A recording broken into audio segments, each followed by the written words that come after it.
Hello friends, welcome to YouTube channel. आइए आज करते हैं उत्तर प्रदेश बजट। उत्तर प्रदेश बजट जैसे कि आपको पता है कल ही प्रस्तुत किया गया है उत्तर प्रदेश सरकार की ओर से।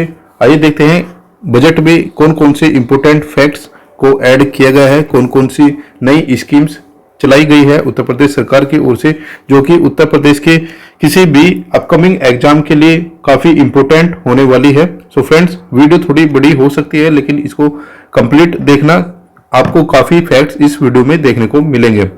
सो फ्रेंड्स, चैनल पर पहली बार आए हो तो प्लीज चैनल को जरूर सब्सक्राइब कीजिए फर्दर अपकमिंग अपडेट्स के लिए। आइए स्टार्ट करते हैं आज की वीडियो को।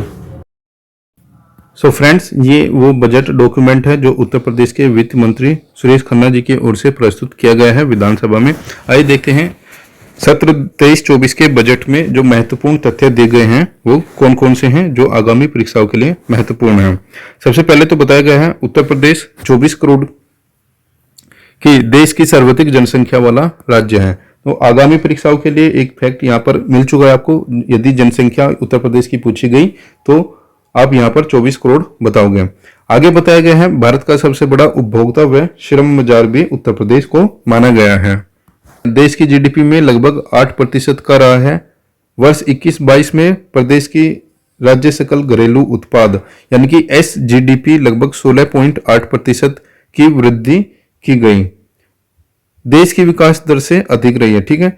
और वित्तीय वर्ष 23-24 के लिए एसजीडीपी जो अनुमानित दर है वो लगभग 19% रखी गई है। वर्ष 2017 से पूर्व उत्तर प्रदेश में जो बेरोजगारी दर थी वो लगभग 14.4% थी, जो कि अब लगभग 4.2% रह चुकी है। आगे इसमें बताया गया है उत्तर प्रदेश में 10 फरवरी से 12 फरवरी 2023 तक यूपी ग्लोबल इन्वेस्टर समिट का भव्य आयोजन किया गया। इस समिट के आयोजन से पूर्व प्रदेश सरकार के मंत्रियों व अधिकारियों के प्रतिनिधि मंडल को 16 देशों के 21 शहरों में भेजा गया, जहां पर उन्होंने व्यापारिक समुदाय से बात की। ये वे देश हैं जहां पर इन मंत्रियों को भेजा गया, ठीक है। आगे बताया गया है इसी के साथ साथ भारत के भी विभिन्न शहरों में इनको भेजा गया था। ये शहरों में भेजा गया था, यहाँ पर आप इनको देख सकते हो। इसके बाद में बताया गया है ग्लोबल इन्वेस्टर समिट 2023 में 25,000 से अधिक निवेशकों ने प्रतिभाग किया, जिसमें कि लगभग 33.50 लाख करोड़ रुपए के 19,000 से अधिक समझौते ज्ञापनों पर हस्ताक्षर किए गए, जिसमें अधिकांश जो समझौते किए गए हैं वो नवीनीकरण ऊर्जा में 16%, इलेक्ट्रॉनिक्स में लगभग 12%, प्रौद्योगिकी पार्क में 11%, शिक्षा के क्षेत्र में 9% तथा लॉजिस्टिक सेक्टर में 9% किए गए हैं। आगे इसमें बताया गया है 1 दिसंबर 2022 से लेकर 30 नवंबर 2023 के मध्य विश्व के सबसे शक्तिशाली 20 देशों के समूह G20 के सम्मेलन की मेजबानी का गौरव भारत को प्राप्त हुआ है, जिसमें उत्तर प्रदेश के लगभग 4 शहरों में लखनऊ, आगरा, वाराणसी, ग्रेटर नोएडा में 11 बैठकों का आयोजन किया जाएगा। आगे इसमें बताया गया है India smart city award contest में तथा PFMS पोर्टल द्वारा DBT के माध्यम से लाभार्थियों को धनराशि ट्रांसफर करने वाला उत्तर प्रदेश भी पहले नंबर पर बन चुका है, ठीक है।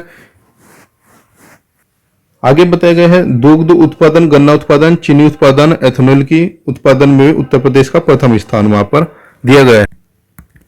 कृषि निवेश पर भी किसानों को DBT के माध्यम से ट्रांसफर करने वाला उत्तर प्रदेश प्रथम राज्य बन गया है। कोरोना वैक्सीन के बचाव के लिए बताया गया है वैक्सीनेशन में लगभग 39.20 करोड़ से अधिक डोज लगाने वाला उत्तर प्रदेश प्रथम राज्य बन गया है तथा चिकित्सा शिक्षण संस्थान स्थापित कर संचालित करने वाला देश का अग्रणी राज्य बन चुका है, ठीक है। जितने भी यहाँ पर प्रथम स्थान यहाँ पर उत्तर प्रदेश का दिया गया है, ये सभी इंपॉर्टेंट फैक्ट्स हैं। अपकमिंग एग्जाम्स में क्वेश्चन 100% पूछे जाएंगे।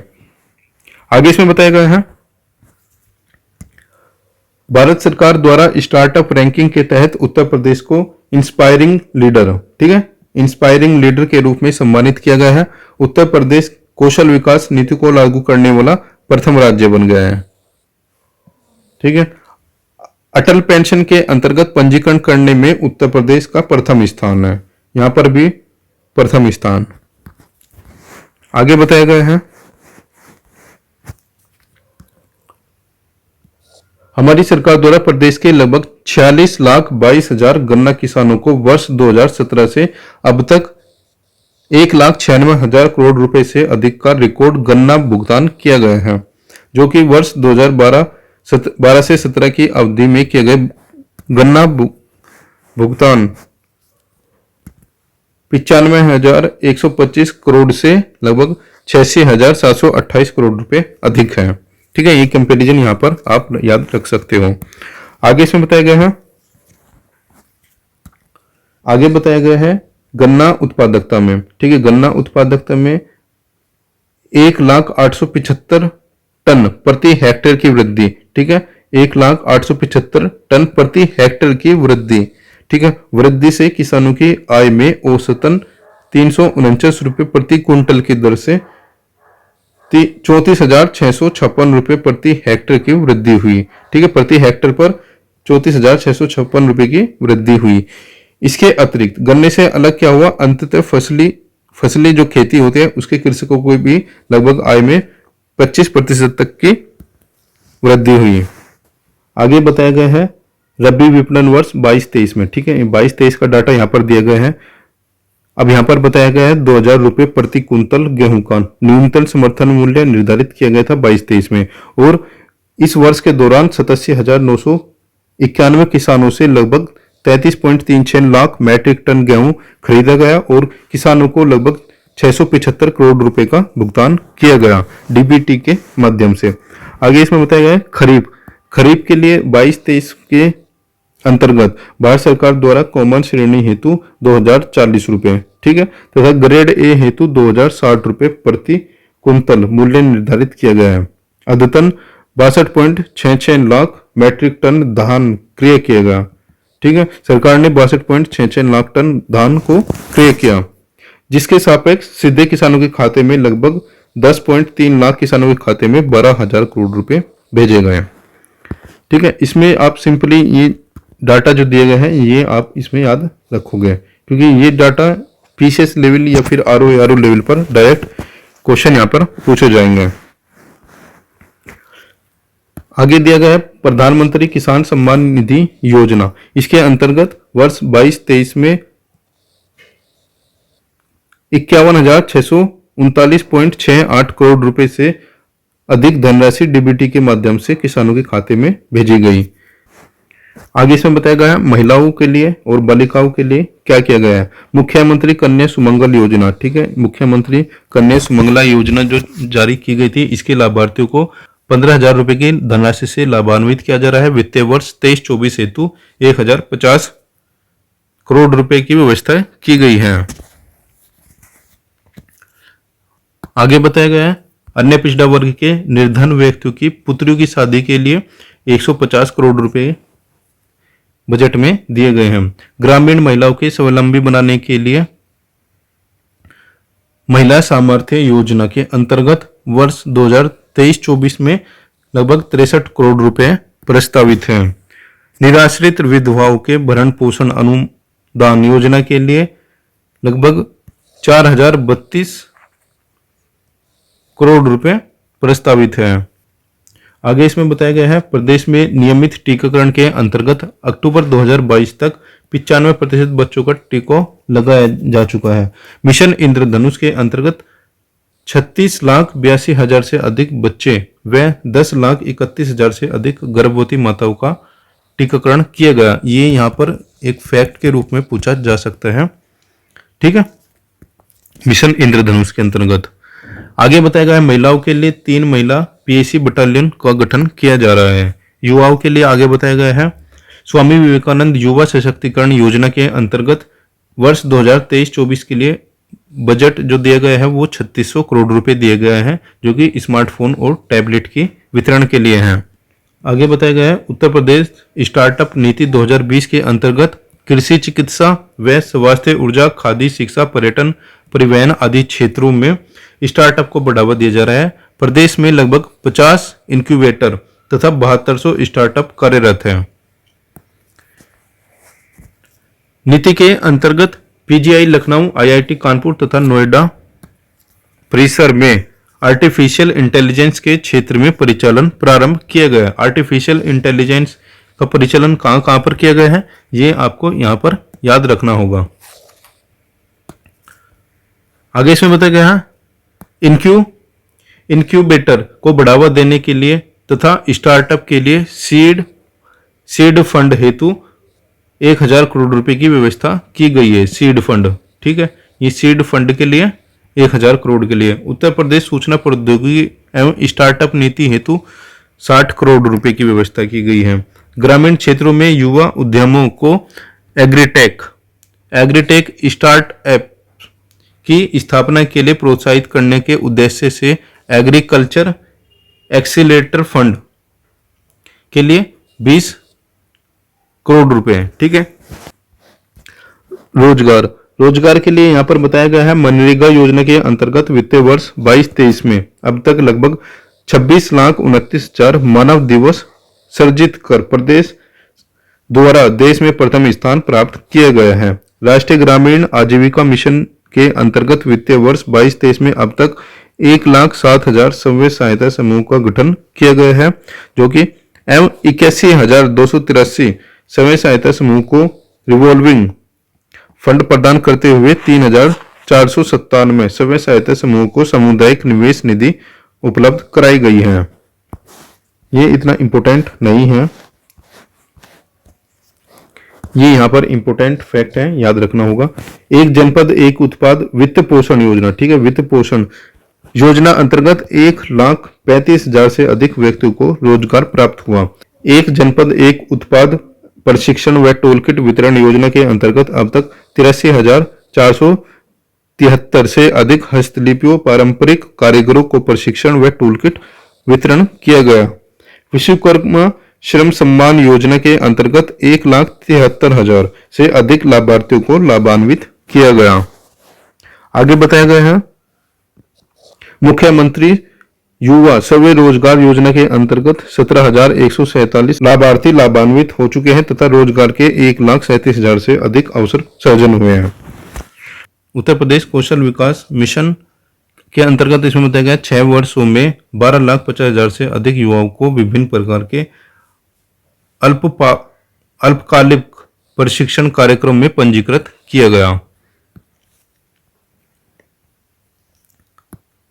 मुख्यमंत्री ग्रामोद्योग रोजगार योजना के अंतर्गत अब तक 4,837 इकाइयां स्थापित करते हुए 88,808 लोगों को रोजगार उपलब्ध कराया गया। वित्तीय वर्ष 23-24 में वस्त्र उद्योग के क्षेत्र में लगभग 40,000 रोजगार सृजन का लक्ष्य है। नई उत्तर प्रदेश पर्यटन नीति 2022 के अंतर्गत अगले 5 वर्षों में 10 लाख करोड़ रुपए का निवेश व 20,000 रोजगार का लक्ष्य है। पुलिस विभाग के विभिन्न पदों पर लगभग 1,53,728 अभ्यर्थियों का चयन किया जा चुका है।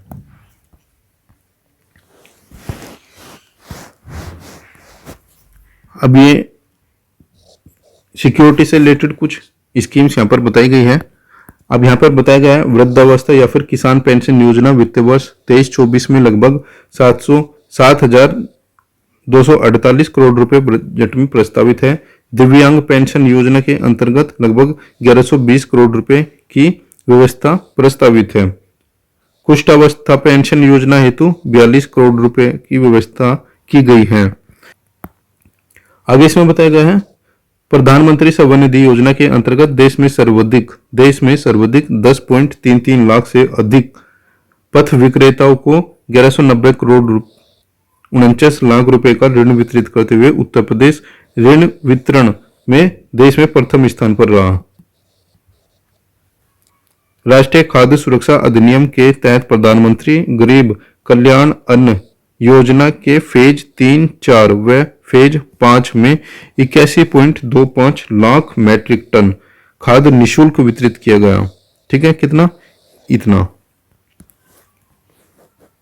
श्रम कल्याण से रिलेटेड यहाँ पर जो इंपोर्टेंट चीजें हैं, असंगठित क्षेत्रों के कर्मकारों के हेतु मुख्यमंत्री जन आरोग्य योजना हेतु 100 करोड़ रुपए का प्रावधान किया गया है।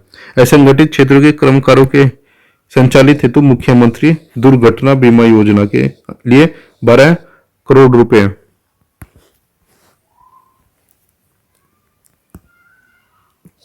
प्रधानमंत्री आवास योजना शहरी के तहत मार्च 2017 से अब तक 17.62 लाख आवासों की स्वीकृति प्रदान की गई है। पूर्वांचल एक्सप्रेसवे पर यातायात संचालित हो चुका है। एक्सप्रेसवे के आसपास प्रौद्योगिकी क्लस्टर स्थापित करने की कार्रवाई प्रक्रियाधीन है। बुंदेलखंड एक्सप्रेसवे का निर्माण कार्य पूर्ण हो चुका है। एक्सप्रेसवे के आसपास प्रौद्योगिकी क्लस्टर की स्थापना की जा रही है। गोरखपुर पूर्वांचल लिंक एक्सप्रेसवे परियोजना का निर्माण प्रगति पर है तथा दिसंबर 2022 तक 56% कार्य पूर्ण हो चुका है। मेरठ से प्रयागराज तक लगभग 594 किलोमीटर लंबे लगभग 36,230 करोड़ रुपए की लागत से बन रहे गंगा एक्सप्रेसवे का कार्य प्रगति पर है। वित्तीय वर्ष 23-24 के बजट में झांसी लिंक एक्सप्रेसवे तथा चित्रकूट लिंक एक्सप्रेसवे की नई परियोजना के प्रारंभिक चरण हेतु 235 करोड़ रुपए प्रस्तावित हैं। बुंदेलखंड एक्सप्रेसवे के साथ साथ डिफेंस कॉरिडोर परियोजना के लिए 550 करोड़ रुपए प्रस्तावित हैं। आगे इसमें बताया गया है गोरखपुर लिंक एक्सप्रेसवे के दोनों तरफ गोरखपुर में औद्योगिक गलियारा विकसित करने हेतु 200 करोड़ रुपए। यमुना एक्सप्रेसवे के औद्योगिक विकास प्राधिकरण द्वारा 1000 एकड़ भूमि में अंतर्राष्ट्रीय फिल्म सिटी की स्थापना के लिए 10,000 करोड़ रुपए आवंटित किए गए हैं। वर्तमान सरकार के द्वारा अब तक के कार्यकाल में लगभग 21,996 किलोमीटर लंबाई में ग्रामीण मार्गों का निर्माण किया जा चुका है तथा लगभग 18,407 किलोमीटर लंबाई में मार्गों का चौड़ीकरण किया जा चुका है। अंतर्राज्यीय मार्गों का विकास जिसके क्रम में लगभग 1024 किलोमीटर लंबाई की 87 सड़कों में से लगभग 75 सड़कों का निर्माण पूरा हो चुका है। कानून व्यवस्था के लिए क्या बताया गया है? साइबर क्राइम की रोकथाम हेतु प्रदेश के प्रत्येक परिक्षेत्र में साइबर क्राइम पुलिस थाने की स्थापना की गई है। प्रदेश के समस्त थानों में 1531 साइबर हेल्प डेस्क की स्थापना की गई है। परिक्षेत्रीय मुख्यालयों में बेसिक साइबर फोरेंसिक लैब एवं पुलिस मुख्यालय पर advance digital cyber forensic lab की स्थापना की जा रही है। ठीक है, ये भी याद रखना होगा। आगे इसमें बताया गया है पुलिस विभाग के अधिकारियों कर्मचारियों के लिए आवासीय सुविधा उपलब्ध कराए जाने हेतु वित्तीय वर्ष 23-24 में 1000 करोड़ रुपए की व्यवस्था की गई है। नवसर्जित पुलिस कमिश्नरेट के डेवलपमेंट के लिए लगभग 850 करोड़ रुपए दिए गए हैं। पुलिस विभाग के अधिकारियों व कर्मचारियों के आवास सुविधा शहरी क्षेत्र के लिए 400 करोड़ रुपए। एसडीआरएफ के सुदृढ़ीकरण के लिए 10 करोड़ रुपए दिए गए हैं। आगे बताया गया है राष्ट्रीय ग्रामीण स्वास्थ्य मिशन के अंतर्गत 12,631 करोड़ रुपए दिए गए हैं। प्रधानमंत्री आत्मनिर्भर स्वास्थ्य भारत योजना हेतु 1655 करोड़ रुपए दिए गए हैं। प्रधानमंत्री Ayushman Bharat health infrastructure mission योजना के अंतर्गत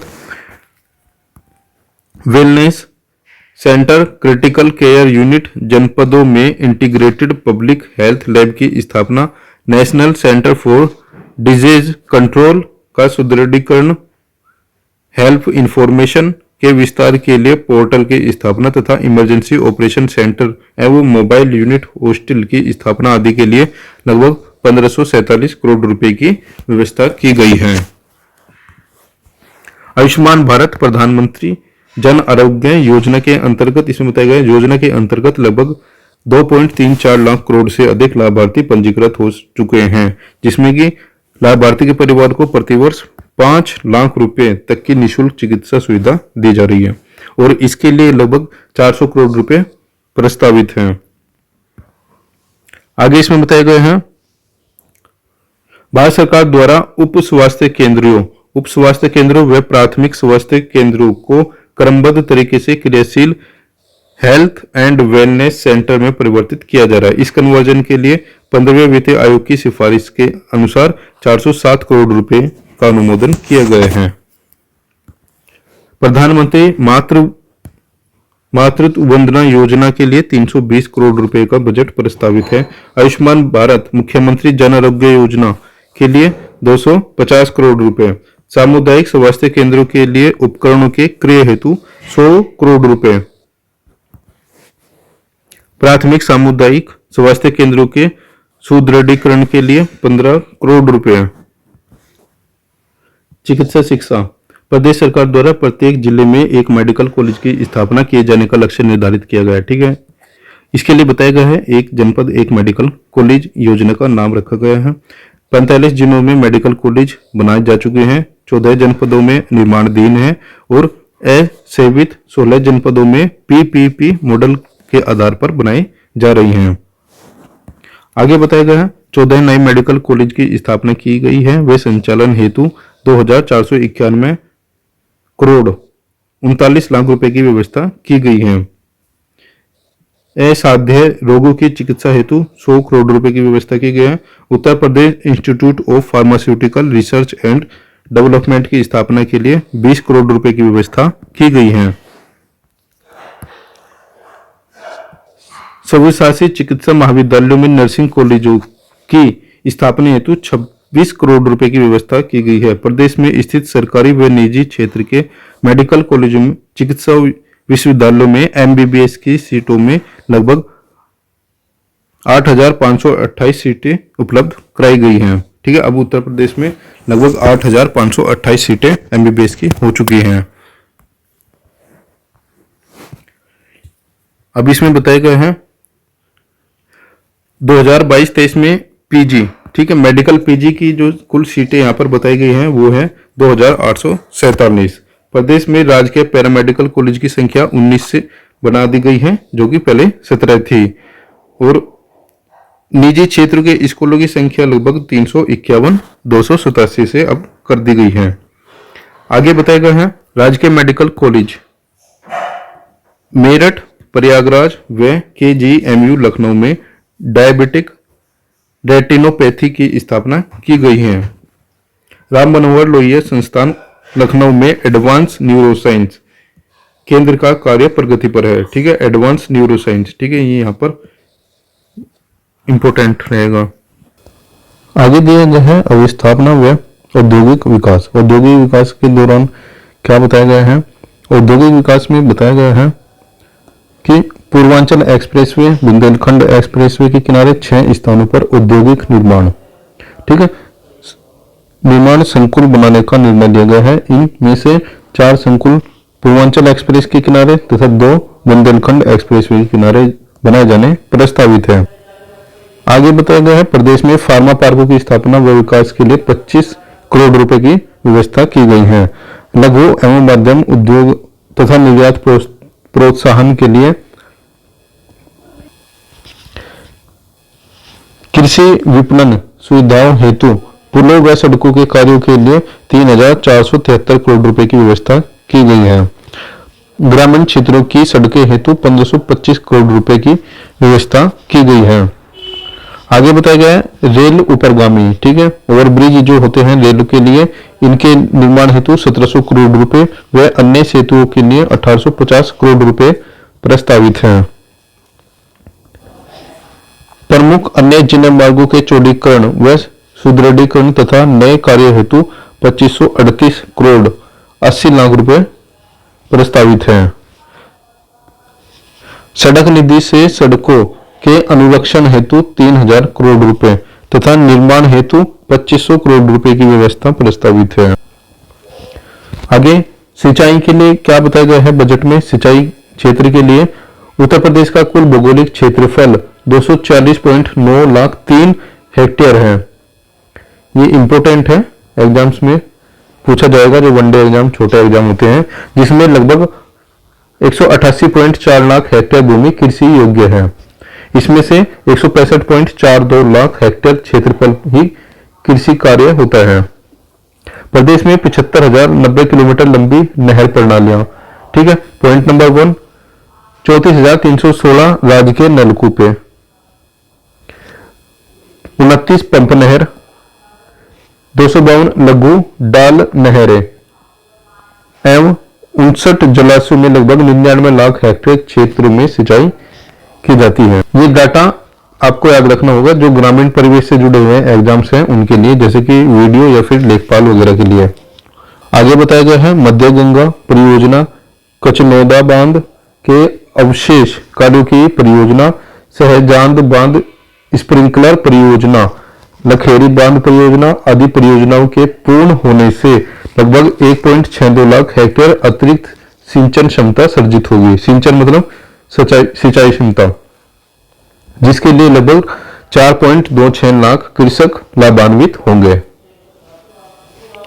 आगे बताया गया है राज्य के नलकूप व लघु डाल नहरों से संबंधित 8 परियोजनाओं को पूर्ण करते हुए लगभग 1,17,435 हेक्टेयर की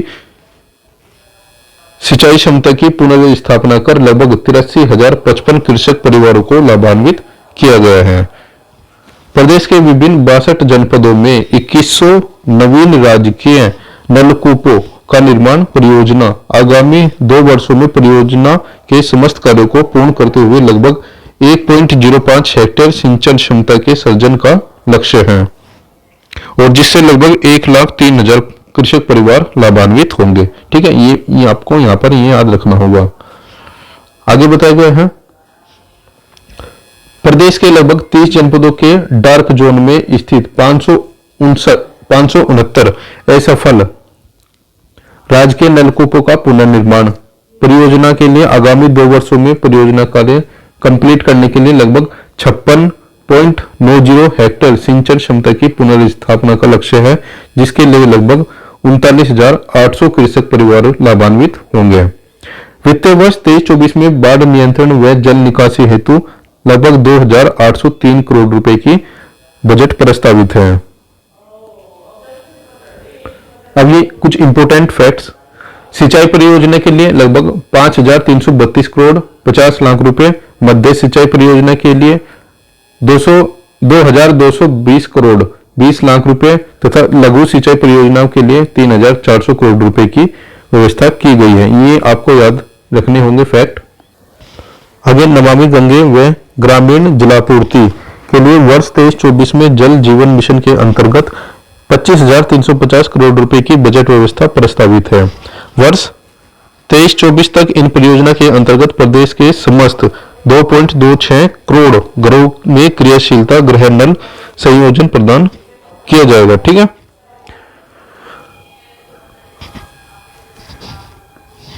राज्य ग्रामीण पेयजल कार्यक्रम। ठीक है, राज्य ग्रामीण पेयजल कार्यक्रम के अंतर्गत 188 योजना जिनकी लागत 455.15 करोड़ रुपए है को पूर्ण किए जाने का लक्ष्य निर्धारित किया गया है, लेकिन इसमें टाइम नहीं है। ठीक है, कब तक होगा, लेकिन इसमें यहां कंप्लीट हो जाएगा। ठीक है, अब नागरिक उड्डयन के लिए इसमें बहुत इंपोर्टेंट फैक्ट्स आएंगे अभी आपको। वर्तमान में प्रदेश में 9 एयरपोर्ट, ठीक है, ये सबसे पहले तो ये इंपोर्टेंट है, 9 एयरपोर्ट क्रियाशील है, जबकि 80 गंतव्य स्थानों के लिए एयर सर्विस अवेलेबल है। प्रदेश में 3 अंतर्राष्ट्रीय एयरपोर्ट जेवर तथा अयोध्या में अंतर्राष्ट्रीय निर्माणाधीन है। ठीक है, लगभग इन दोनों के कंप्लीट होने के बाद उत्तर प्रदेश में 5 अंतर्राष्ट्रीय एयरपोर्ट हो जाएंगे। जेवर एयरपोर्ट पर 2 रनवे थे जिनको बढ़ाकर 5 कर दिया गया है। ठीक है, दूसरी ओर बताया गया है कि 4 एयरपोर्ट्स के निर्माण का कार्य पूरा किया जा चुका है और जबकि 6 एयरपोर्ट अलीगढ़, ये इंपोर्टेंट है, याद रखने होंगे, अलीगढ़, आजमगढ़, मुरादाबाद, श्रावस्ती, चित्रकूट तथा सोनभद्र का निर्माण कार्य लगभग पूर्ण हो रहा है। ठीक है, अभी अंडर प्रोसेस है 6 का, 4 कंप्लीट हो चुके हैं। ठीक है, आगे बताया गया है आगे आने वाले वर्षों में प्रदेश में 5 अंतर्राष्ट्रीय तथा 16 घरेलू एयरपोर्ट, इस प्रकार 21 एयरपोर्ट उपलब्ध हो जाएंगे। ये भी इंपोर्टेंट फैक्ट है, आपको याद रखना होगा। इसके बाद में दिया गया है ऊर्जा सेक्टर। ऊर्जा सेक्टर के लिए बताया गया है जिला मुख्यालय में 24 घंटे, तहसील मुख्यालय में 20 से 22 घंटे और गाँव में लगभग 18 से 20 घंटे अभी बिजली दी जा रही है। इसमें बताया गया है उत्तर प्रदेश सहज बिजली हर घर बिजली सौभाग्य योजना के अंतर्गत गरीब परिवारों को निःशुल्क व अन्य ग्रामीण परिवारों को 50 रुपए की 10 मासिक किस्तों में बिजली कनेक्शन देने की सुविधा दी गई है। इस योजना के लिए 62.18 लाख इच्छुक घरों को विद्युत संयोजन निर्गत किए गए हैं। ये इंपोर्टेंट है। प्रदेश में स्थापित होने वाली तापीय उत्पादन परियोजनाओं यथा घाटमपुर, ओबरा सी व जवाहरपुर से ऊर्जा निकासी हेतु लगभग 7,076.36 करोड़ रुपए, ठीक है, ये सब दिए गए हैं। इसके बाद में बताया गया है 2 गुना 660 मेगावाट जवाहरपुर तापीय परियोजना, 2 गुना 660 मेगावाट ओबरा सी तापीय विस्तार परियोजना व 1 गुना 660 मेगावाट पनकी तापीय परियोजना का आगामी वित्तीय वर्ष 23-24 में पूर्ण होना व उत्पादन कार्य प्रारंभ होना लक्षित है। ठीक है, ये 1, 2 और ये 3, ठीक है, ये तीनों का जो टारगेट रखा गया है ये 23-24 का ही रखा गया है कंप्लीट करने का। आगे इसमें बताया गया पारेषण तंत्र की क्षमता, ठीक है, जो वित्तीय वर्ष 16-17 में 16,348 मेगावाट थी, 21-22 में इतनी हो गई और 22-23 का लक्ष्य 30,806 मेगावाट किए गए हैं। पारेषण तंत्र इसका मतलब यहाँ पर जो थर्मल पावर प्लांट में जो उत्पादन किया जाता है उसका यहाँ पर बताया गया है। वित्तीय वर्ष 22-23 में निजी नलकूप उपभोक्ताओं के बिल हेतु 50% छूट की व्यवस्था की गई थी, जिसको बढ़ाकर 100% छूट कर दी गई है। इसके लिए 1500 करोड़ रुपए वितरित किए गए हैं। आगे बताया गया है बुंदेलखंड में स्थापित की जाने वाली सौर ऊर्जा परियोजना से विद्युत निकासी के लिए केंद्र सरकार तथा जर्मनी की संस्था KfW, ठीक है, ये याद रखनी होगी कहाँ की है संस्था और किस काम के लिए यूज की जा रही है। सहायता से ग्रीन एनर्जी कॉरिडोर पार्ट 2 परियोजना के अंतर्गत पारेषण तंत्र के निर्माण हेतु 1554 करोड़ रुपए की व्यवस्था की गई है। ठीक है, परियोजना को कंप्लीट करने के लिए 3 वर्ष का यहाँ पर लक्ष्य रखा गया है। आगे अतिरिक्त ऊर्जा यहाँ पर बताई गई है। उत्तर प्रदेश सौर ऊर्जा नीति के क्रियान्वयन हेतु 317 करोड़ रुपए लगाए गए हैं। नीति के अंतर्गत 5 वर्षों में 22,000 मेगावाट विद्युत उत्पादन क्षमता का लक्ष्य रखा गया है।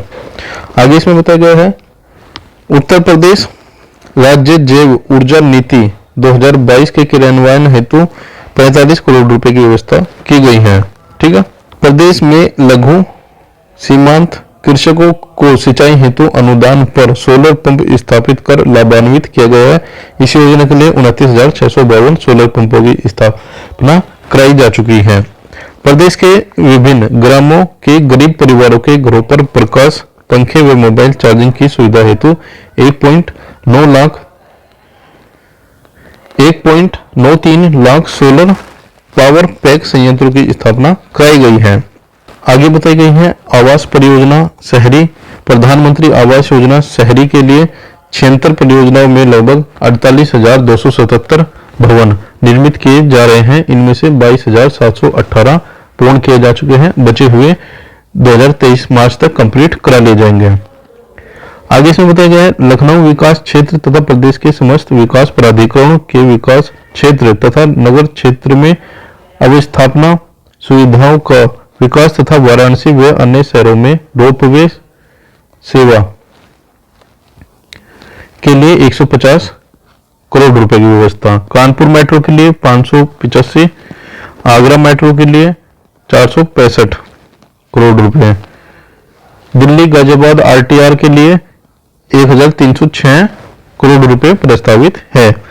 वाराणसी गोरखपुर व अन्य शहरों में मेट्रो रेल परियोजना के लिए 100 करोड़ रुपए की व्यवस्था प्रस्तावित है। ठीक है, ये प्रोजेक्ट्स स्पेशली जो ट्रेन वगैरह से रिलेटेड है, ये लेटेस्ट प्रोजेक्ट्स है, इनको ध्यान रखना होगा। मुख्यमंत्री शहरी विस्तारण नए शहर प्रोत्साहन योजना हेतु 3,000 करोड़ रुपए। ठीक है, आगे देखते हैं नगर विकास के लिए क्या किए गए हैं। महाकुंभ मेला 2025 का भव्य आयोजन विश्व स्तरीय सुविधाओं के साथ किया जाना है, जिसकी तैयारी प्रारंभ कर दी गई है। वर्ष 22-23 में प्रावधानित 621.55 करोड़ रुपए के सापेक्ष आगामी बजट में 2500 करोड़ रुपए की व्यवस्था की गई है। आगे बताया गया है कान्हा गौशाला व बेसहारा पशु आश्रय योजना के अंतर्गत, ठीक है, कान्हा गौशाला के निर्माण हेतु वित्तीय वर्ष 23-24 के बजट में 100 करोड़ रुपए की व्यवस्था। आगे बताया गया इसी प्रकार स्वच्छ भारत मिशन 2.0 के अंतर्गत 2023-24 में 2707 करोड़ 86 लाख रुपए की व्यवस्था की गई है, जो लगभग पिछली वृद्धि को 100% वृद्धि दर्शाती है। ठीक है, आगे बताया गया है प्रदेश के धार्मिक व ऐतिहासिक दृष्टि से महत्वपूर्ण नगरीय निकायों में मूलभूत अवस्थापना सुविधा हेतु अनुदान के रूप में 50 करोड़ रुपए की व्यवस्था की गई है। आकांक्षी नगर योजना हेतु 100 करोड़ रुपए की व्यवस्था की गई है। नियोजन के लिए क्या बताया गया है त्वरित आर्थिक विकास योजनाएं, ठीक है, इंपोर्टेंट है, के लिए 1500 करोड़ रुपए की व्यवस्था की गई। बुंदेलखंड की विशेष योजना के लिए 600 करोड़ रुपए, पूर्वांचल की विशेष योजना के लिए 525 करोड़ रुपए, मुख्यमंत्री फेलोशिप कार्यक्रम के लिए, इन सब के लिए मुख्यमंत्री फेलोशिप कार्यक्रम संचालित किया गया है। ठीक है, इन सब के लिए बताया गया है यहाँ पर 5 करोड़ रुपए। ग्राम्य विकास के लिए, ग्राम्य विकास आवास योजना के लिए वित्तीय वर्ष 23-24 में 12,39,877 आवासों का लक्ष्य प्रस्तावित है। योजना हेतु 9,000 करोड़ रुपए बजट प्रस्तावित है। ठीक है, ये सब डाटा प्रीवियस डाटा है, ये भी इंपोर्टेंट रहेगा एग्जाम्स के लिए। ठीक है, यहाँ पर कंपैरिजन पूछा जा सकता है कि 22-23 में कितना था और 23-24 में क्या लक्ष्य निर्धारित किया गया है। प्रधानमंत्री ग्राम सड़क योजना हेतु 5,966 करोड़ रुपए की व्यवस्था प्रस्तावित है। मुख्यमंत्री आवास योजना ग्रामीण के अंतर्गत, ठीक है, वित्तीय वर्ष 18-19 से 22-23 तक 1,43,881 लाभार्थियों को लाभान्वित किया जा चुका है। वित्तीय वर्ष 23-24 के बजट में योजना हेतु 1,203 करोड़ रुपए की व्यवस्था प्रस्तावित है। आगे बताया गया है सुदूर ग्रामों को विकास खंडों व कस्बों से जोड़ने हेतु आजीविका ग्रामीण एक्सप्रेस। ठीक है, योजना का नाम ध्यान रखिएगा और योजना जो भी आप योजना ध्यान रखोगे स्पेशली वो याद रखना होगा आपको कि ये योजना पर्टिकुलर किस कार्य के लिए दी गई है। ठीक है, आजीविका ग्रामीण एक्सप्रेस के लिए 453 वाहनों का संचालन समूह के माध्यम से किया जा रहा है। आगे आएगा पंचायती राज व्यवस्था के लिए स्वच्छ भारत मिशन ग्रामीण। ठीक है, वित्तीय वर्ष 23-24 के लिए 6,65,473 व्यक्तिगत शौचालयों का निर्माण तथा 330 विकास खंडों में प्लास्टिक मैनेजमेंट का लक्ष्य निर्धारित किया गया है। इन सब के लिए बताया गया है 2,288 करोड़ रुपए प्रस्तावित है। राष्ट्रीय ग्राम स्वराज अभियान योजना के अंतर्गत 622 करोड़ रुपए प्रस्तावित है। मुख्यमंत्री पंचायत प्रोत्साहन योजना के अंतर्गत 2,478 उत्कृष्ट ग्राम पंचायतों को प्रोत्साहित करने के लिए लगभग 85 करोड़ रुपए की योजना प्रस्तावित है। गांव में ई गवर्नेंस विस्तार करने हेतु डॉक्टर राम मनोहर लोहिया पंचायत सशक्तिकरण योजना, ठीक है, के लिए 4 करोड़ रुपए। आगे बताया गया है कृषि के लिए कृषि की समग्र नवीनतम तकनीक से प्रशिक्षित करने हेतु एक नवोन्मेषी कार्यक्रम द मिलियन फार्मर्स स्कूल का आयोजन पूरे प्रदेश में किया जा रहा है। वित्तीय वर्ष 23-24 के लिए 17,000 किसान पाठशालाओं का आयोजन किया जाना प्रस्तावित है। ठीक है, यहाँ पर कितनी किसान पाठशाला है ये आपको याद रखना होगा, ये इंपोर्टेंट है, डायरेक्ट पूछा जाएगा। प्रधानमंत्री किसान सम्मान निधि योजना के अंतर्गत आप यहाँ पर अमाउंट देख सकते हो। National mission for sustainable agriculture योजना हेतु 631 करोड़ 93 लाख रुपए प्रस्तावित है। National mission on natural farming के लिए 22-23 में प्रदेश के 49 जनपदों में गौ आधारित प्राकृतिक खेती का कार्य प्रारंभ किया गया है, जिसमें गंगा नदी से जुड़े 26 जनपद सम्मिलित हैं। योजना अंतर्गत 1714 क्लस्टर्स आच्छादित हैं, जिनका सम्मिलित क्षेत्रफल 85,710 हेक्टेयर है। योजना हेतु 113 करोड़ 52 लाख रुपए प्रस्तावित है। आगे बताए गए हैं राष्ट्रीय कृषि विकास योजना हेतु 984 करोड़ 54 लाख रुपए प्रस्तावित है। नेशनल क्रॉप इंश्योरेंस योजना के लिए 753 करोड़ 70 लाख रुपए प्रस्तावित है। उत्तर प्रदेश मिलेट्स पुनरुद्धार कार्यक्रम के लिए 55 करोड़ 60 लाख रुपए प्रस्तावित है। आगे पंडित दीनदयाल उपाध्याय किसान समृद्धि योजना, ठीक है, इंपोर्टेंट योजनाएं हैं, ये याद रखनी होगी। हेतु 102 करोड़ 81 लाख रुपए की व्यवस्था की गई है। आत्मनिर्भर कृषि समन्वित योजना के लिए 100 करोड़ रुपए की व्यवस्था की गई है। कृषकों के डिजिटल डाटाबेस हेतु एग्री स्टेक योजना हेतु 2 करोड़ रुपए की व्यवस्था की गई है। ये क्वेश्चन किसी भी एग्जाम में आपको देखने को मिल सकता है। डिजिटल डाटाबेस के लिए जो योजना चलाई गई है वो उसका नाम क्या है, ठीक है। कृषि शिक्षा व अनुसंधान, इन सब के लिए इंपोर्टेंट फैक्ट्स यहाँ पर दिए गए हैं। प्रदेश में 4 कृषि विश्वविद्यालय में एग्रीटेक स्टार्टअप योजना हेतु 20 करोड़ रुपए की व्यवस्था की गई है, ठीक है। ये आप यहाँ पर रखनी होगी ध्यान। महात्मा बुद्ध कृषि व प्रौद्योगिक विश्वविद्यालय कुशीनगर, ठीक है, ये लोकेशन पूछी जाएगी एग्जाम्स में। स्थापना के लिए 50 करोड़ रुपए। कृषि विश्वविद्यालय कानपुर, अयोध्या, बांदा तथा मेरठ, ठीक है। कृषि विश्वविद्यालय कहाँ, ठीक है, स्थापित किए जा रहे हैं उत्तर प्रदेश सरकार के द्वारा, ये भी पूछे जाएंगे, ठीक है। इन सब के लिए 35 करोड़ रुपए की व्यवस्था की गई है। आचार्य नरेंद्र देव कृषि व प्रौद्योगिक विश्वविद्यालय अयोध्या, ठीक है, लोकेशन आपको ध्यान रखनी होगी। के अंतर्गत कृषि महाविद्यालय कैंपस आजमगढ़ में पठन पाठन का कार्य प्रारंभ हो चुका है, ठीक है। ये विश्वविद्यालय है के अंतर्गत कैंपस कृषि महाविद्यालय, ये कैंपस इसका यहाँ पर बताया गया है। आगे बताया गया है दुग्ध विकास के लिए क्या बताया गया है। भारत विश्व में सर्वाधिक दुग्ध उत्पादन करने वाला देश है, जिसमें उत्तर प्रदेश सर्वाधिक दूध उत्पादन करता राज्य है, ठीक है। ये बताया गया है नंद बाबा दुग्ध मिशन योजना के क्रियान्वयन हेतु वित्तीय वर्ष 23-24 में 61 करोड़ 21 लाख रुपए। जनपद मेरठ वाराणसी में डेयरी परियोजना हेतु 60 करोड़ रुपए प्रस्तावित है। उत्तर प्रदेश दुग्धशाला विकास व दुग्ध उत्पादन प्रोत्साहन नीति 2022, ठीक है, लेटेस्ट है, ये एग्जाम्स के लिए इंपोर्टेंट है। इन सब के लिए 25 करोड़ रुपए बताए गए हैं। पशुपालन के लिए बताए गए हैं प्रदेश के निराश्रित बेसहारा गौवंश की समस्या का निस्तारण हेतु समस्त जनपदों में 187 वृद्ध गौ संरक्षण केंद्र का निर्माण किया जाना लक्षित है, ठीक है, जिसमें से 171 का काम कंप्लीट हो चुका है। प्रदेश में बुंदेलखंड क्षेत्र में निराश्रित गौवंशों की समस्या के निराकरण हेतु बुंदेलखंड के प्रत्येक जनपद में 5-5 गौ आश्रय केंद्र स्थापित या फिर क्रियाशील है। छोटा गौवंश के रखरखाव हेतु 750 करोड़ रुपए की प्रस्तावित है। वृद्ध गौवंश संरक्षण के लिए 120 करोड़ रुपए प्रस्तावित है। पशु रोग नियंत्रण हेतु 116 करोड़ 52 लाख रुपए प्रस्तावित है, ठीक है।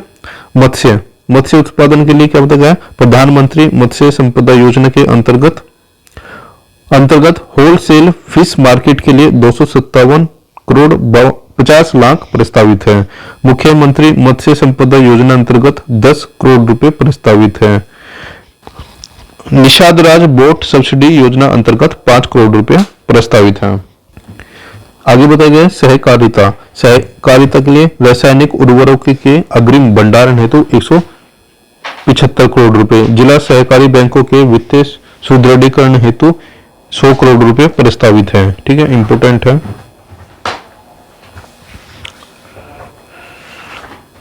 खादी व ग्राम उद्योग के लिए ये इंपोर्टेंट है। पंडित दीनदयाल ग्राम उद्योग रोजगार योजना अंतर्गत भारत सरकार के प्रधानमंत्री रोजगार सृजन योजना के लाभान्वित लाभार्थियों को ब्याज उत्पादन की सुविधा 3 वर्षों तक दिए जाने का प्रावधान है। इस योजना हेतु 10 करोड़ रुपए प्रस्तावित है। खाद्य व ग्राम उद्योग विकास व सतत स्वरोजगार प्रोत्साहन नीति के अंतर्गत 23-24 में 13 करोड़ रुपए प्रस्तावित है।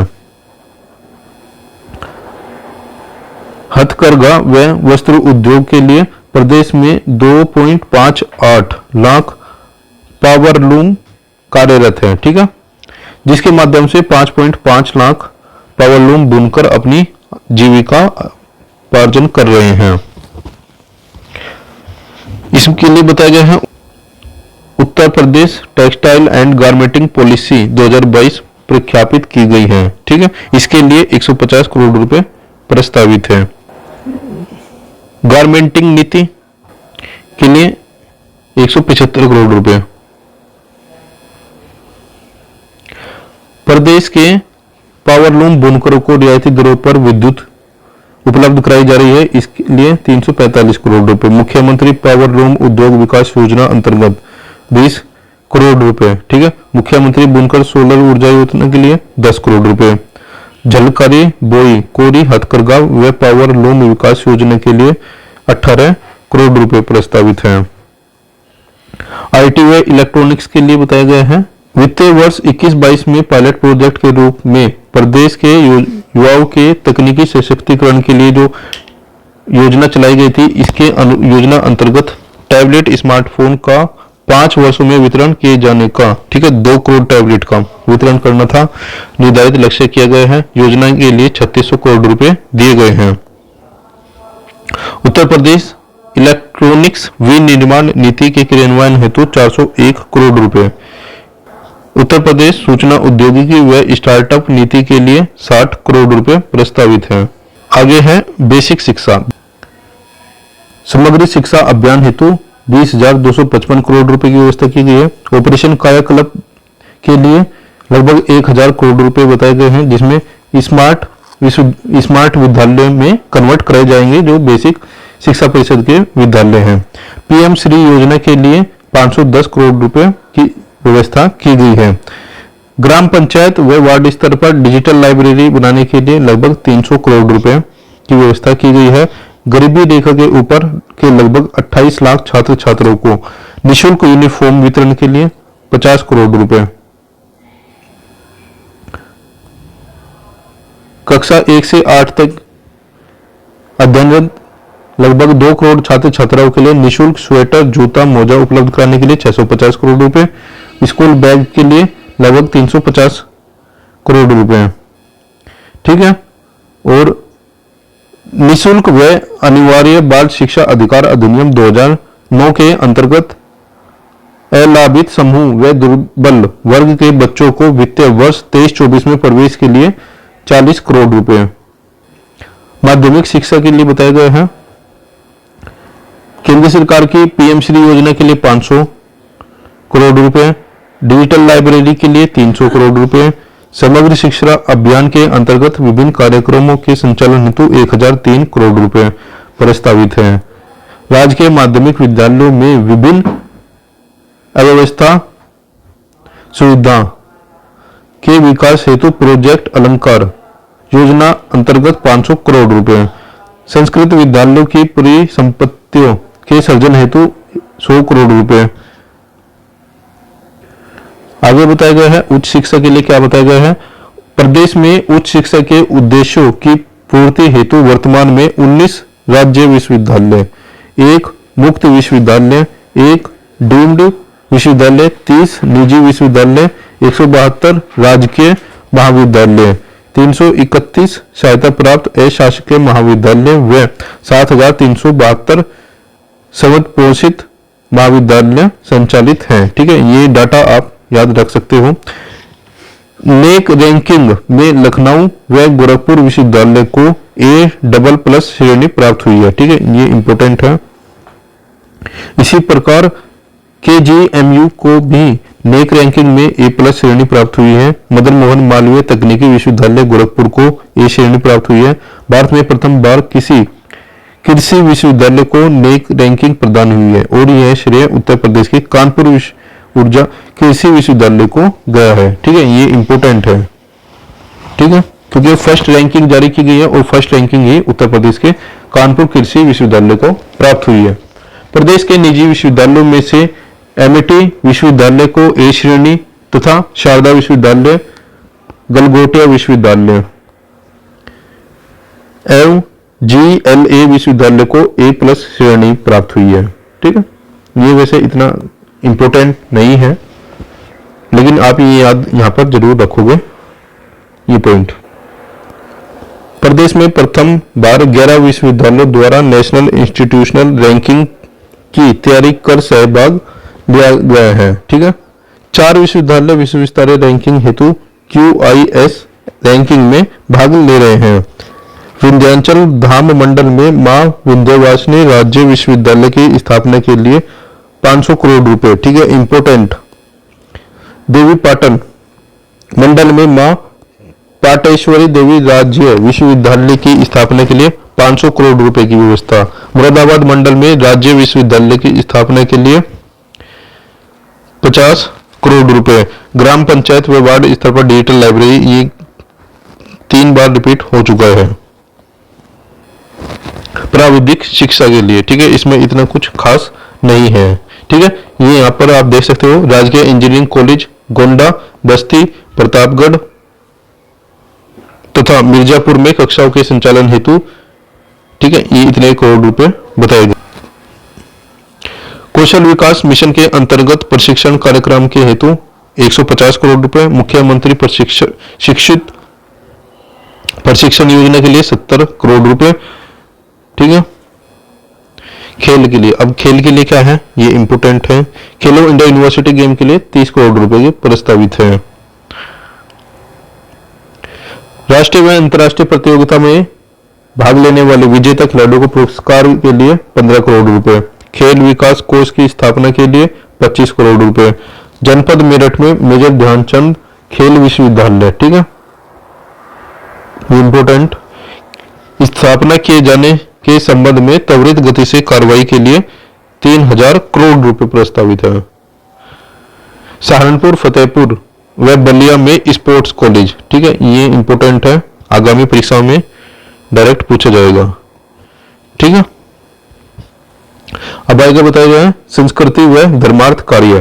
काशी हिंदू विश्वविद्यालय परिसर में वैदिक विज्ञान केंद्र, ठीक है, इंपोर्टेंट है ये, की स्थापना का कार्य किया गया। वर्तमान में वैदिक विज्ञान केंद्र में वैदिक गणित, वैदिक विज्ञान, वैदिक न्याय शास्त्र सहित शैक्षणिक व गैर शैक्षणिक गतिविधियां की जा रही है। ठीक है, ये चीज याद रखनी होगी। जनपद अयोध्या में श्री राम जन्मभूमि मंदिर निर्माण के फलस्वरूप पर्यटकों की संख्या में संभावित वृद्धि के दृष्टिगत 3 पहुंच मार्गों का चौड़ीकरण किया जा रहा है। ठीक है,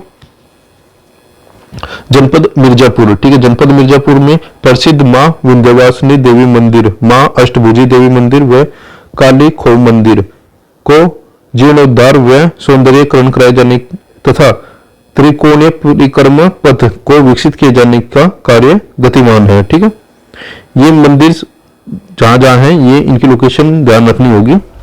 जनपद अयोध्या व चित्रकूट की भांति जनपद प्रयागराज में भजन संध्या स्थल की स्थापना का प्रस्ताव है। ठीक है, जनपद सीतापुर में प्रसिद्ध तपोस्थली नैमिषारण्य में वेद विज्ञान अध्ययन केंद्र की स्थापना का प्रस्ताव है। ठीक है, जनपद सीतापुर का ये भी आपको ध्यान रखना होगा। पर्यटन के लिए क्या बताया गया है, उत्तर प्रदेश में वर्ष 22 में 24 करोड़ 87 लाख से अधिक पर्यटक आए हैं, जिनमें से भारतीय पर्यटकों की संख्या 24 करोड़ 83 लाख व विदेशी 4,10,000 थे। स्पिरिचुअल सर्किट योजना के अंतर्गत, ठीक है, स्पिरिचुअल सर्किट योजना ये याद रखनी होगी। गोरखपुर, देवीपाटन, डुमरियागंज का पर्यटक विकास स्पिरिचुअल सर्किट योजना के अंतर्गत जेवर, दादरी, सिकंदराबाद, नोएडा, खुर्जा, बांदा को समेकित पर्यटन विकास जनपद मथुरा स्थित गोवर्धन के पर्यटन विकास हेतु स्वीकृत योजनाओं का क्रियान्वयन किया जा रहा है। ठीक है, ये योजनाएं में ये स्पिरिचुअल सर्किट योजना में ये लोकेशंस याद रखनी होगी। अयोध्या, वाराणसी, चित्रकूट, विंध्याचल, प्रयागराज, नैमिषारण्य, गोरखपुर, मथुरा, बटेश्वर धाम, व अन्य महत्वपूर्ण पर्यटन स्थलों का पर्यटन विकास व सौंदर्यीकरण कार्य कराए जा रहे हैं। शक्तिपीठ मां शाकुंभरी देवी मंदिर के लिए वहां के लिए 50 करोड़ रुपए। ठीक है। पर्यटन नीति 2018 के अंतर्गत पर्यटन इकाइयों को प्रोत्साहन हेतु 45 करोड़ रुपए। बौद्ध परिपथ के लिए 40 करोड़ रुपए। बुंदेलखंड में समेकित पर्यटन विकास हेतु 40 करोड़ रुपए। सुकृति धाम का समेकित पर्यटन विकास हेतु 10 करोड़ रुपए। ठीक है। उत्तर प्रदेश इको टूरिज्म लखनऊ बोर्ड की स्थापना के लिए 2.50 करोड़ रुपए। ठीक है। ये याद रखनी होगी कहां पर इसकी स्थापना की जाएगी। नैमिषारण्य धाम तीर्थ विकास परिषद के लिए 2.50 करोड़ रुपए। वन्य एवं पर्यावरण के लिए, वन पर्यावरण के लिए क्या बताया गया है? पौधशाला प्रबंधन योजना के लिए 175 करोड़ रुपए। ग्रीन इंडिया मिशन के लिए 100 करोड़ रुपए। प्रदेश में इको टूरिज्म के लिए 10 करोड़ रुपए की व्यवस्था की गई है। लखनऊ स्थित कुकरेला वन क्षेत्र में नाइट सफारी के लिए 50 करोड़ की। ठीक है। ये याद रखनी होगी नाइट सफारी कहां पर होती है। छात्रवृत्ति व परियोजनाएं। ठीक है। इसमें इतना कुछ खास नहीं है। अब न्याय के लिए इसमें भी इतना कुछ खास नहीं है। ठीक है। बस देख लेते हैं एक बार।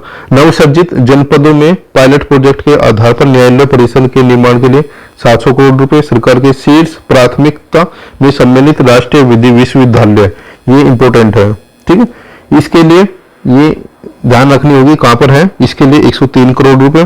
प्रदेश के जनपदीय न्यायालयों के आवासीय भवन के निर्माण के लिए इतना। ठीक है। और आगे इसमें इतना कुछ खास इंपॉर्टेंट नहीं है, हालांकि निशान लगाए हुए हमने मार्क किया हुआ है, कुछ इतना महत्वपूर्ण हमें इसमें नहीं मिला। ठीक है। अब देखते हैं खाद्य व रसद के लिए क्या बताया गया है। समस्त अंत्योदय व पात्र गृहस्थी कार्ड धारकों को प्रधानमंत्री गरीब कल्याण अन्न योजना के अंतर्गत प्रति व्यक्ति 5 किलोग्राम खाद्यान्न का प्रति माह निःशुल्क वितरण माह दिसंबर 2022 तक कराया गया। ठीक है। उज्ज्वला योजना के लाभार्थियों को निःशुल्क कुकिंग गैस सिलेंडर की रिफिल हेतु 3047 करोड़ रुपए की व्यवस्था। ठीक है। महिला व बाल विकास के लिए ये इंपॉर्टेंट है। उत्तर प्रदेश रानी लक्ष्मीबाई महिला बाल सम्मान कोष, इसके लिए 2023-24 हेतु इस योजना अंतर्गत 56 करोड़ रुपए। बेटी बचाओ बेटी पढ़ाओ योजना के अंतर्गत कन्या भ्रूण हत्या की रोकथाम के लिए जागरूकता कार्यक्रम प्रदेश के 71 जिलों में संचालित की जा रही है।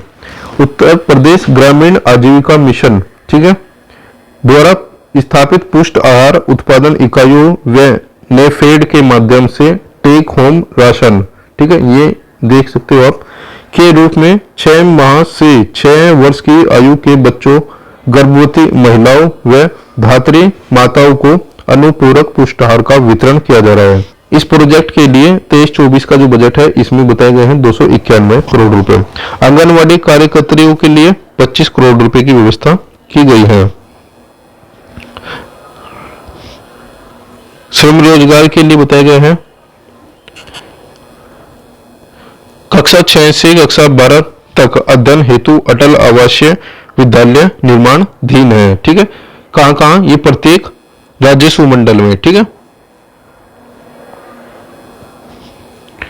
आगे बताया गया है इसके लिए 23-24 में प्रारंभ किया जाना है आवेश निर्माण कार्य हेतु 63 करोड़ रुपए तथा उपकरण आदि के लिए 50 करोड़ रुपए।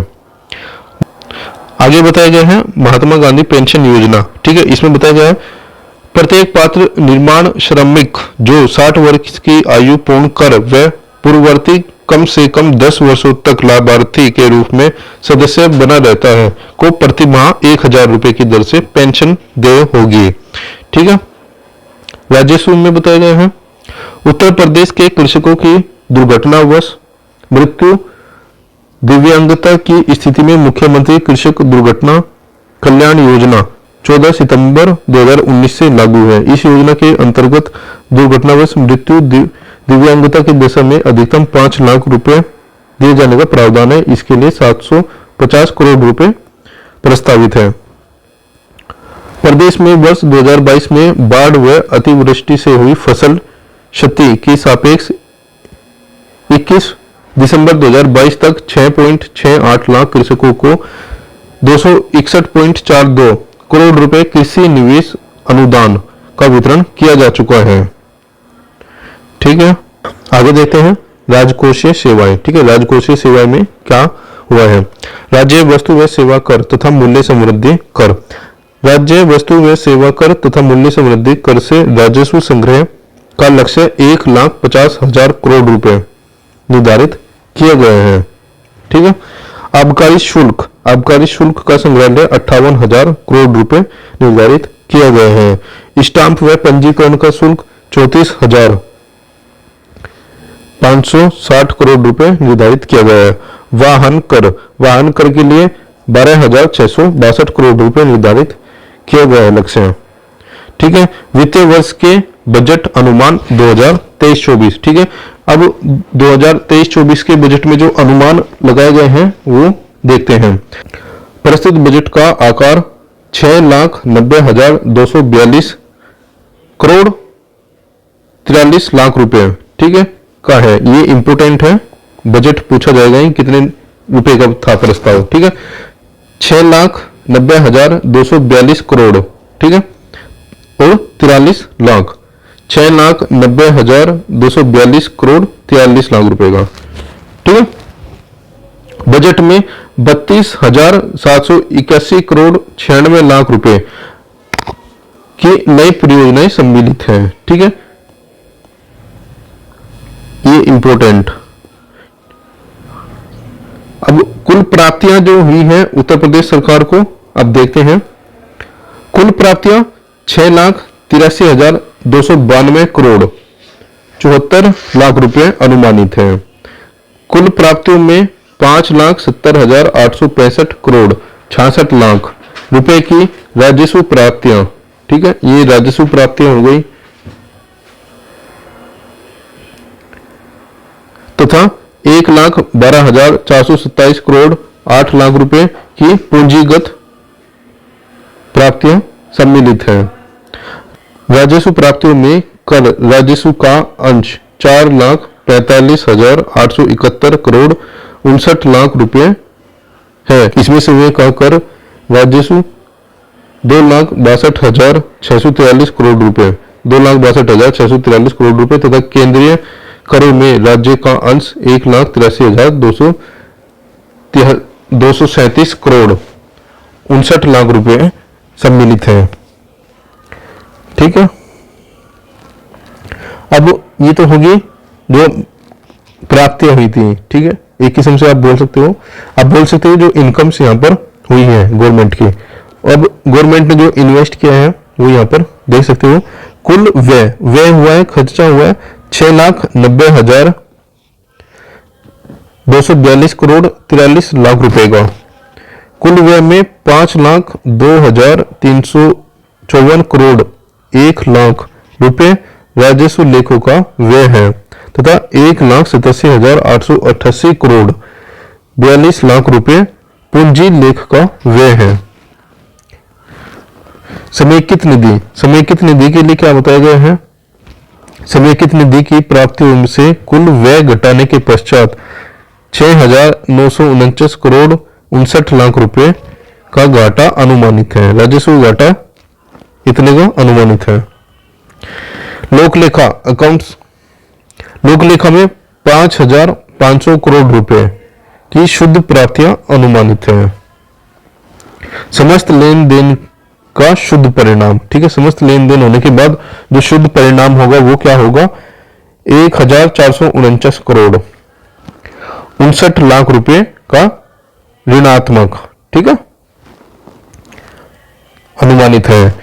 अंतिम शेष क्या बच जाएगा। प्रारंभिक शेष 37,407 करोड़ 11 लाख रुपए को हिसाब में लेते हुए अनुमानित शेष 35,957 करोड़ 42 लाख रुपए अनुमानित है। ठीक है, राजस्व बचत कितनी होगी सरकार की, जो अनुमानित है 68,511 करोड़ 65 लाख रुपए। ये अनुमानित राजस्व बचत हो सकती है सरकार की। अब जो राजकोषीय घाटा होगा उसके लिए क्या बताया गया है, राजकोषीय घाटा 84,883 करोड़ 16 लाख रुपए अनुमानित है, जो वर्ष के लिए अनुमानित सकल राज्य घरेलू उत्पाद का लगभग 3.48% है। ठीक है, राजकोषीय घाटा जो राज्य के स्टेट की जीडीपी है उसका लगभग 3.48% होने का अनुमान है। ठीक है, इस प्रकार ये जो कंप्लीट बजट था ये इस पर पेश किया गया था वित्त मंत्री की ओर से। सो फ्रेंड्स, फाइनली ये थी कंप्लीट समरी की डिटेल्स जो प्रस्तुत की गई थी उत्तर प्रदेश के वित्त मंत्री जी की ओर से कल विधानसभा में। और आई होप ये जितनी भी इम्पोर्टेंट चीजें हमने देखी है आप इसके नोट्स बनाए होंगे या फिर इनको राइट डाउन किए होंगे। फ्रेंड्स, वीडियो पसंद आए तो प्लीज चैनल को जरूर सब्सक्राइब कीजिए फर्दर अपकमिंग अपडेट्स के लिए। वीडियो देखने के लिए थैंक यू।